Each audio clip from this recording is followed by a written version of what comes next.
देवी भागवत कहती है कि माता का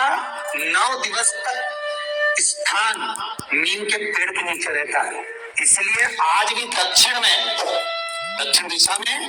देवी की मूर्ति नहीं बिठाते, नीम के पेड़ को साड़ी पहनाते हैं, नीम के पेड़ का ही मांग भरकर मंगलसूत्र पहनाकर नीम के पेड़ का ही श्रृंगार होता है और नीम के पेड़ की ही पूजन होती है।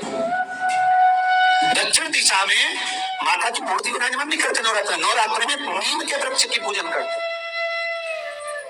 क्योंकि देवी भागवत में स्पष्ट कहा गया नवरात्रि तक मां जगत जननी जगदम्बा 64 योगिनियों के साथ में नीम में विराजमान हो जाती है।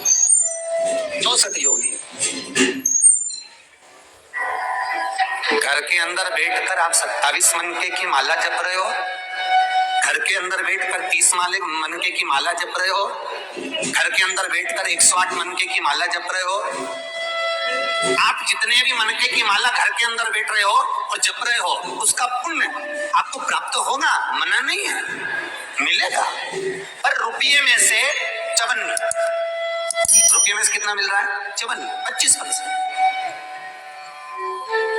वही माला आप किसी मंदिर में, देवालय में, तीर्थ में जप रहे हो, उसका पुण्य मिलेगा केवल आधा, 50%, मात्र 50। महाराज वही माला आप यदि पीपल, आंवला, समी, बेलपत्र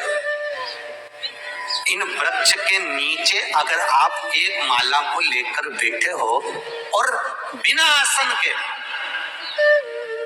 समी के वृक्ष के नीचे आप कोई मंत्र जप रहे हो, कोई बेलपत्री के पेड़ के नीचे मंत्र जप रहे हो, कोई आंवले के पेड़ के नीचे मंत्र जप रहे हो, किसी पीपल के वृक्ष के नीचे मंत्र जप रहे हो, तो वहां आसन लगाने की जरूरत नहीं होती।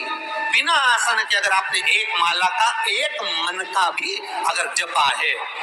शिव महापुराण कहती है, विष्णु पुराण कहती है